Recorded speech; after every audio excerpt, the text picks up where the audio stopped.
SaaS Insiders, I welcome you back to my channel. If this is the first time you're watching me, my name is Vlad Hu, and I'm an expert at building SaaS MVPs that sell. Today's topic is the one that you probably saw a lot of content on. I'm talking about artificial intelligence and how you can leverage that to capitalize on this opportunity. So ChatGPT, Bard, and other tech that you probably already know. Today we're going to cover it. What is exactly that you need to succeed with this? First of all, this is not what you think, and secondly, make sure to stick to the end of this video because I'll be sharing 3 things you need to have in place in order to capitalize on this tech. Let's get to the bottom of it.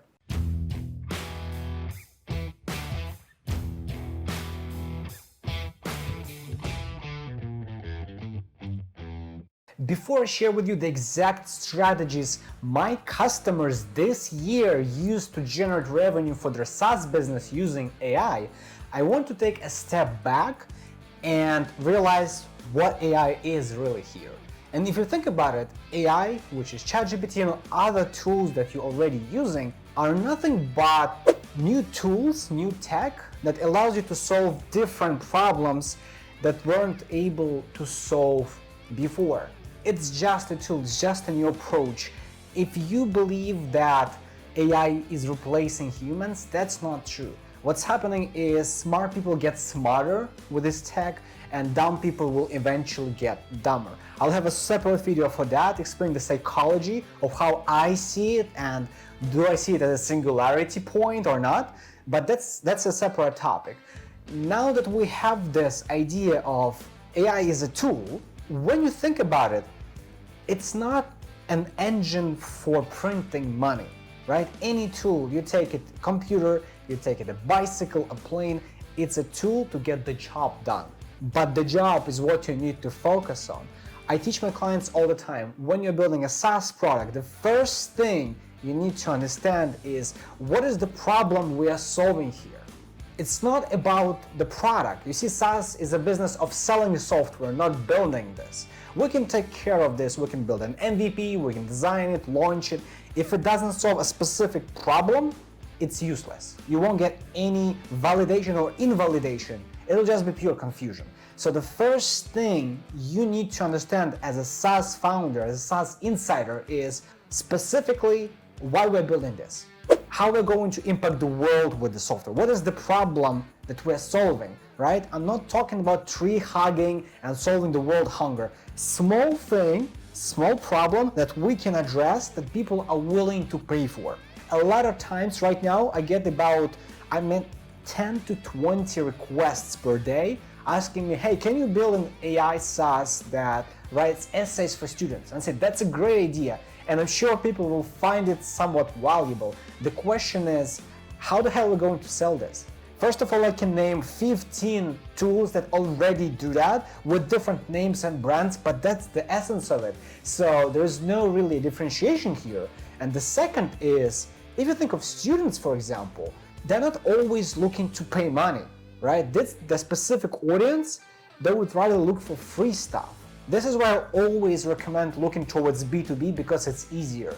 Because businesses that are for profit are rational, and if you solve a problem for them, it's much easier to ask for money in return and grow your SaaS as a result. So that leads me to the second point you need to have, which is target audience that has this problem, it's burning, and they realize the problem is there, and they can pay for it. You need to have all of those 3, otherwise it's just not going to land. If it's a nice to have, if it's a vitamin, not a painkiller, what you're creating is a nice to have thing, and nice to have things are free to use, right?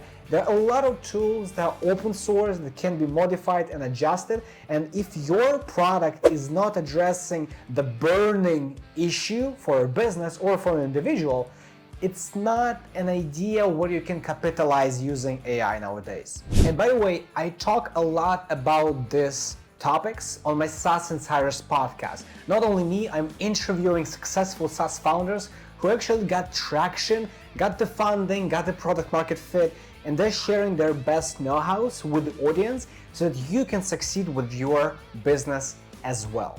The element number 3 that I wanted to talk about today is the solution. And when people say SaaS solution, they usually mean an application, a product that does something. There is a huge difference between a product, a tool, and the actual solution. And the difference is the solution is catered towards a very specific target audience. Point number 2. I'll give you a perfect example. Let's say you're building a product that allows you to buy cars and sell cars. Let's say you build a used car marketplace.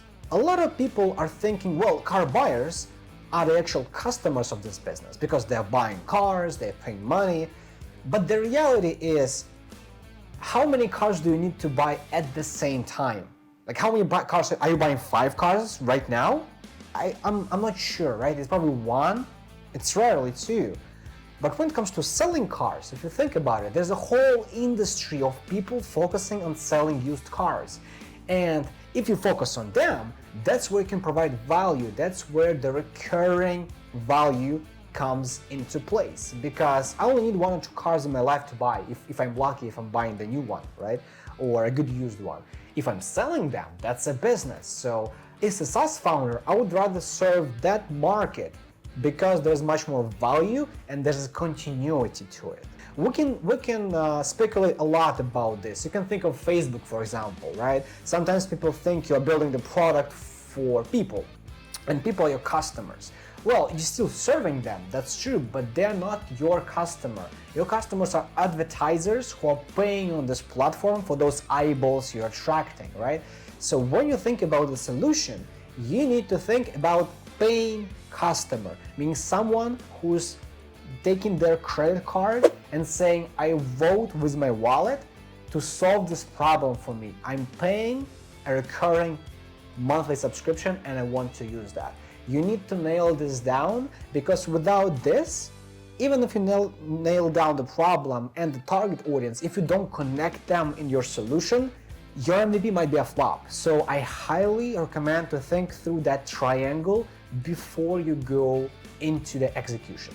I want to give you a few examples of successful SaaS that integrates with AI that we launched this year for our clients, so you can have a reference of what kind of product that is. I won't be sharing a lot because some of those relationships are still ongoing and under NDA. The idea is, I'll give you an example. Let's say you are in a business industry. Let's say you're serving business leaders and you want to build an app that generates, let's say, presentations, or let's say they generate something that helps you during your day-to-day in the leadership roles. Perfect, right? Because when you think of some tools, let's say Tome as an example, right? I can leave a link in the description as well to check, but tome.app. Basically, it's a tool that allows you to create presentations. And if you look at it, this is super generic and it is really good. There is a lot of investment, like a backing behind it. And this is why they can afford to build a tool for everyone. You, as a SaaS founder who want to move quickly, want to focus on a particular problem for a particular audience and sell it. So if you go about, let me just copy Tome, I want to build app like this. That's what I hear, app like this. It's inherently wrong, because just copying something doesn't mean you'll reach the same level of success. Because a lot of times, especially with this technology, the success itself is really not only dependent on the product. Like, the product, of course, plays an important role here, but if that's the only thing you see, you don't see the marketing, the campaigns, the connections, the distribution channels, I'm afraid you won't get to the same level or even near it. So this is really important. You need to know the people you're helping so you reach out with your messaging and makes it compelling and unique for them. Otherwise, it's going to be comparing apples to oranges, which is like, why you're better than Tome? Well, I don't know. I'm cheaper $1, right? Which is a whole new topic. We're not even talking about pricing. We're talking about being specific with your target audience. There are a lot of other examples that I'm currently doing. Some of them are related to really specific industries. Whether you're in a gaming, in a construction, in engineering, in design, or in actually storytelling. Whatever you are, maybe you're writing scripts for Hollywood. Maybe you're doing something super specific you're good at. Awesome. Let's find an industry, people in that category that have a problem and don't have access to this technology yet. You, as a first adopter, have the edge of bringing that application and delivering the value. Remember, it needs to be specific enough. Otherwise, the question should be, well, why don't I just go to ChatGPT and just use it instead, right? A lot of times I hear, let me just put some skin on top of that and I'll just rebrand it because people don't know it. Well, they don't know it before you introduce it, but the moment you do, here's what happens. You spend your marketing budget or a lot of time, and they figure out it's just ChatGPT reskin. And probably it's more expensive because how else will you make money on it, right? So they just go to ChatGPT and use it. So you actually are spending money to bring customers to OpenAI. How fun is that? Not so much, right? So when you're thinking about it, like, what can I add on top of that? What I can add more to make it not worth it to go to ChatGPT and figure this out on myself, on my own. If you can do that, you have an MVP that you need to build and launch and validate or invalidate your idea as soon as possible before someone else does. If you're enjoying this video and finding it valuable, I invite you to like it, give it a thumbs up so I know what content to make, and subscribe to my channel because more of this content will be coming. I'm looking at it this way. AI revolution is moving too fast to be really predictable. So if I cannot predict it, let me be a part of it so I know where it's going and I can contribute to its direction. That's what I'm doing with SaaS Insiders.